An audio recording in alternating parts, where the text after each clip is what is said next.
You're listening to Monday Matters, a Principal Matters podcast production. Hi, friends. This is Will Parker, host of Principal Matters, along with my co-host, Dr. Jen Schwanke, here for another Monday Matters. And Jen, we're in June. Can you believe it? I know that many of my school friends have wrapped up the school year, and many others are wrapping up their school year, even as we step into today's conversation. But I know you've got some stuff coming up in June, you've had some stuff going on already. So give us a quick Jen update. Oh, yes. It's a busy summer. And, you know, even though it's June, we do know some of our friends are still very much in school. Well, you and I worked with a group from New York last week, and they, I was finishing up with our students, and they still had 4 weeks left. So we want to be cognizant that some people are not yet on the summer break. But yeah, I've got several PDs that I'm leading, and then I'll be at ISD ASCD at the end of June, and then at United in July. So hope to see a lot of our friends there. I do too. And at the time of this recording, I will have just wrapped up an event in your state. I'll be in this with some friends at Utica Shale, which is a career tech center there in Salineville, Ohio. So just outside of, really actually close to Pittsburgh. And then I'll be seeing you, hopefully in Seattle. We haven't even compared calendars to see when each of us is presenting, but we'll share that out. And if anyone's listening that's going to be at any of those conferences, then please reach out to Jen or me. We'd love to connect with you. Well, Jen, this week, as we step into Money Matters, we've been going through a series of just introducing content from my new book, which is Whose Permission Are You Waiting For? An Educator's Guide to Doing What You Love. And I believe in August, we're going to hear about another book that's coming out, if that's correct. Can you tell listeners about that one? Yes, I'll have my 5th book published by ASCD coming out in August, and it's called Trusted. Trust Pillars, Trust Killers, and the Secret to Successful Schools. So that will be hitting ASCD and Amazon and Barnes & Noble about mid-August. So stay tuned for a little bit more on that. Yeah, so I'm going to push pause here for a second for myself and listeners. You can walk down memory lane with me. But 2017 or 18, when I first came across your very first book, which was You're the Principal, Now What? And I was working at my State Principals Association, and Dr. Gracie Branch, who was my colleague at the Elementary Association leading there, and now she's at NAESP at the time, had reached out to you, and we set up a virtual meeting. And then the rest is history. You and I've been collaborating ever since. Right. But Jen, who would have imagined that someday I would be sitting here saying, "Hey, Jen, tell me about your 5th book." I know. How crazy is that? And I do appreciate the incredible support from not only readers, but from ASCD and, the ability to be able to present and talk to people who are in the field doing the work. So yeah, well, that's an interesting segue because there's a chapter in my book that I'm not sure I've read in any other education book before. And I don't know if I was taking a risk or not, but I decided to write it. It's a chapter called Let's Talk About Money. And I think one of the challenges that all of us face as educators is no matter how much we love our work, no matter how much we understand the value, the purpose, the mission, the calling, you fill in the blank, at the end of the day, we have to pay our bills. And I don't know about you, Jim, but I've sat in so many presentations where presenters will say something to them like, well, I know you didn't get into this business to make money. And I almost cringe whenever that's said publicly, because most of the time, especially if it's a major platform they're on, they're making money to tell me that you didn't get into this profession to make money. So I've tried really hard in my own work not to kind of hold that up as a calling card, because let's be real. When I circle back to my younger years as an educator, first of all, I was just thrilled to have a paycheck when I first stepped into the work. But then over time, when life's responsibilities start happening and maybe you find a partner or get married or you start having kids or you start looking toward that future, then the amount of income needed seems to become more and more of a pressure. And we've talked about this in other settings before, but there's a ton of research that shows that educators in particular make significantly less than other professionals with similar degrees or credential qualifications. And so I just bring that into this chapter, which just let's talk about money, because sometimes educators have options within the salaried positions and places and extracurricular offerings that are available within a school district. Sometimes people have to look for extra work that they can do in order to supplement the work that they have, or maybe they have a partner whose extra work supplements that too. Sometimes educators have to look into additional work within the field that can supplement their work in summers or breaks. Sometimes people decide they're going to stay in education, but just get into a different part of education, like higher education or education services. And so I just wanted to sit here, Jen, for a minute, because there's probably people that are listening when they're thinking about whose permission are you waiting for? Yeah, Will and Jen, I want to do the thing I love, but I also want to make sure I can support myself in that too. So let's just sit there for a minute. As you think about those dynamics, what are some things that have been important to you to hold on to when you're just kind of wrestling with those realities? Yeah, I'm glad you're bringing this up because, 10 or 20 years ago, I would never have admitted publicly that money matters to me, but now I do, because it does matter to me. I grew up in a, very, very low income household. Rural farmers, 4 kids, and the prices had been low, and then there were a couple of droughts, and so I grew up worrying about money, and that wasn't the fault of my parents. They were incredibly hardworking, but it was a thing. And so when I started teaching, I took every supplemental. I coached every sport and I did every club because I liked it, and I that's what I wanted to be doing with my time, but also that the money mattered. And I felt very apologetic and a little embarrassed about that for a long time, and I have since stopped that. I had a mentor who said, it was a time when in my district where I was working, there was public scrutiny on negotiations and the salaries that administrator make. And he said to me, looked me right in the eye, and he said, "Never apologize for the money you make, ever." And that was kind of a crossroads for me because I thought, you know what, that's true. I work really hard. I have a skill set. I leave everything on the field, everything. I'm not going to apologize anymore. Mhm. All of that is to say, I think it is valid and fair that our listeners think about this. What are their money goals and what is it that they need to do to meet them? And, in the book, you suggest various ways that administrators can do what they love to do and pull in the amount of money that they deserve. Yeah, I'm glad you said that. And I also want to just mention some context before I go too far, which is that depending on the community you live in, and Jen, you and I, in a lot of ways, grew up very similarly, because I was also in a large family in a farming community. We almost always qualified for like free and reduced lunches. And so I remember growing up in that setting. And it's looking back, I realize now that most of my teachers were probably some of the most stable and secured incomes in those areas too. So in some communities, people look at their educators and they're like, "Well, wow, you're the most educated person in this community." But then in other communities, you put those same educators, same qualifications, pay scales compared to their peers, and they're way below the people within their communities. So a lot of times it depends on geographics and place and time, and settings and families and priorities and all those things too. But so whoever's listening to us right now, Jen and I aren't pretending that we understand your place or your position, and nothing we're saying is prescriptive. But I do want to just say, because I wrote this book for both the younger educator that I wish someone had written for me 30 years ago, and I wrote it for the person who's also where I'm at in my career, who's also thinking about, well, what are the potentials? So let me just say a couple of things, and this may not be in this chapter, but I want to say them because they're in my mind. First of all, the work and the expertise, the credentials, the education, the experience that you have is highly valuable. Never question that.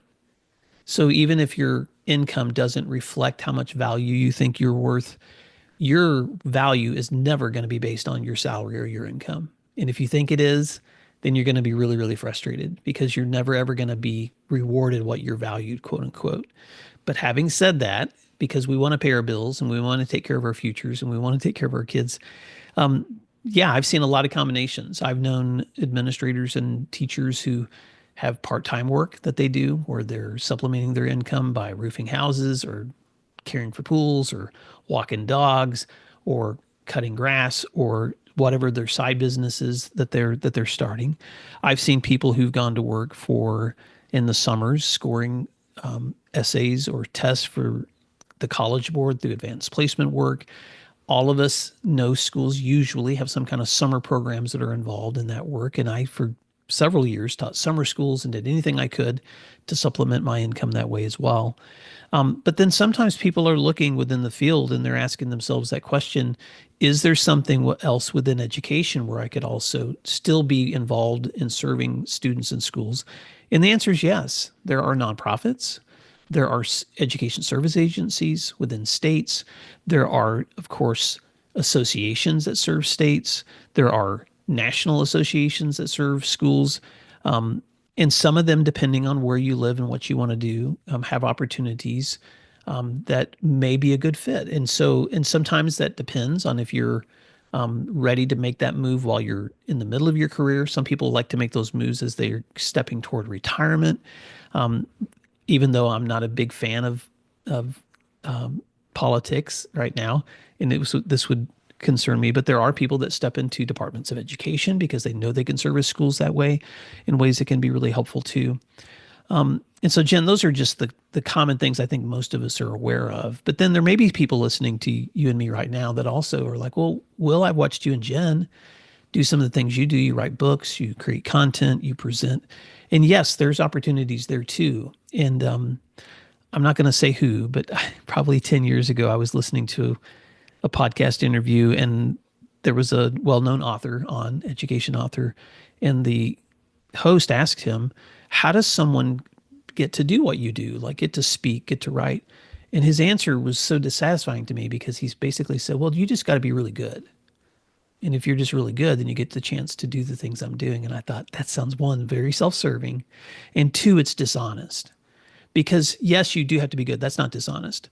But that's not the only thing either. There are opportunities that exist for people who love to write, or people who love to speak, or people who love to present, if you can understand where those opportunities exist. So whether it's with a publishing company like ASCD or Solution Tree or Corwin Press or ConnectEd Publishing, a smaller firm, whether it's within organizations that are looking for content, because sometimes whether it's national magazines or websites or blogs or associations that are looking for content, or whether it's people that are organizations looking for presenters at their conferences, paid for or not paid for, there's lots of opportunities where you can stretch your wings and get practice in some of those things that at first may not pay you anything, but over time, when you develop a skill, might be able to become a source of income for you as well.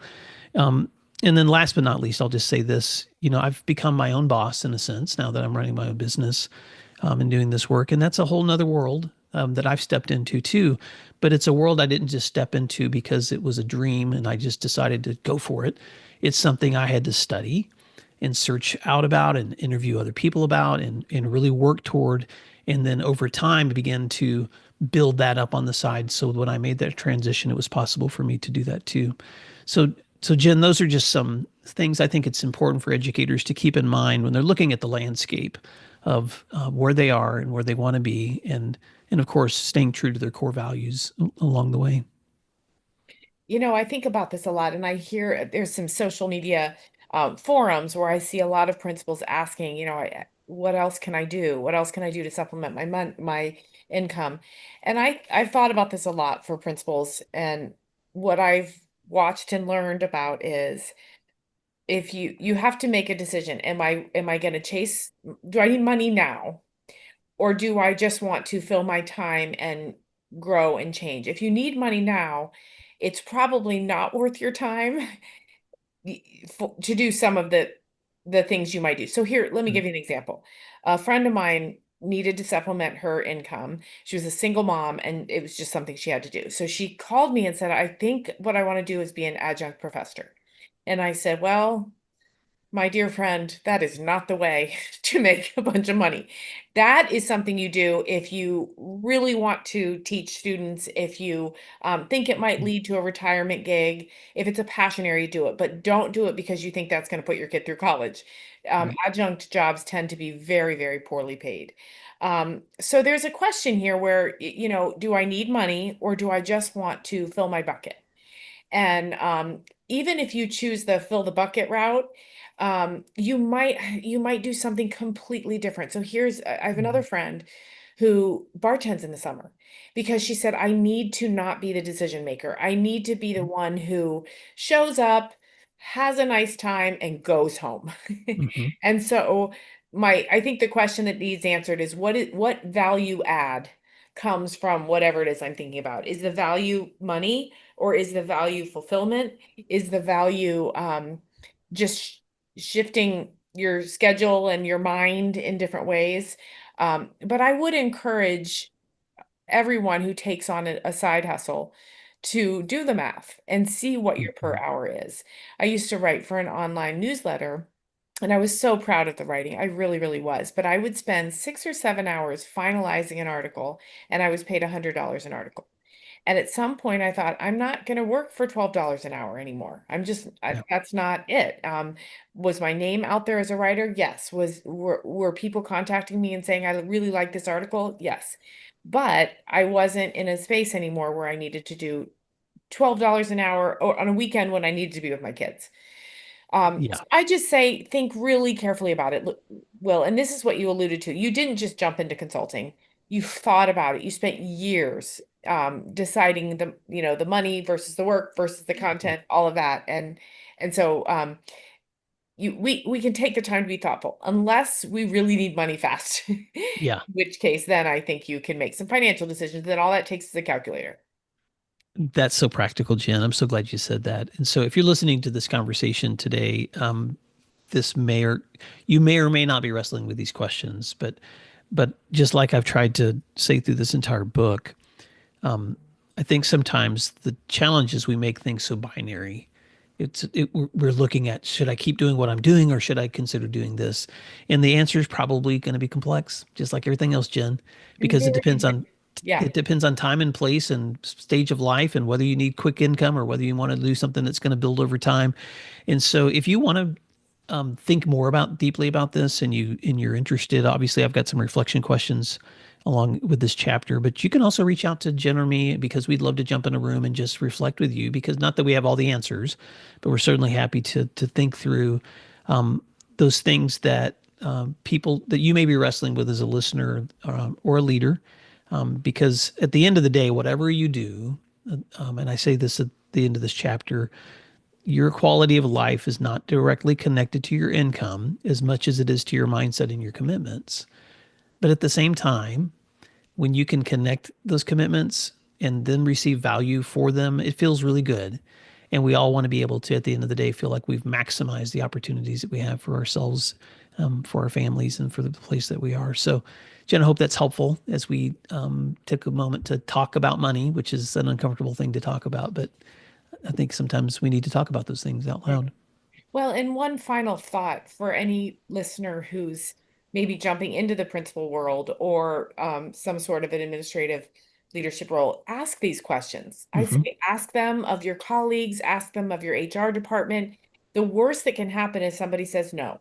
But I see sometimes people will reach out and say, hey, my salary doesn't seem right. Here's what they've told me. And I always say, I'm glad you're asking the questions. I may not be able to answer them, but somebody will. So if something doesn't feel right, or if you think your worth is not captured adequately in whatever contract you signed, ask some questions and see where it leads. Oh, that's so good. Well, Principal Minders listeners, thank you for the check-in for this Monday Matters. And Dr. Jen Schwanke, thank you for yours as well. How can listeners stay connected with you? Yeah, find me on my website. We got a little facelift over there. So jenschwanke.com. Take a visit. All right. And you can find all these resources and reach out to me at my website at williamdparker.com. And until next time, thanks for doing what matters. I hope you have a great week. Thank you for listening to today's episode of Principal Matters, the School Leaders Podcast. If you enjoyed the show, would you take a moment and like, share, subscribe, or leave us a review? In fact, if you share it out with a friend, even more people can become a part of these conversations. Sign up for our newsletter at williamdparker.com for even more free resources. And don't forget to check out our website to learn more about our books, professional development offerings, Grow Academies, masterminds, executive coaching, and keynote presentations. Wow, let's keep learning together. And thank you for doing what matters. Monday Matters.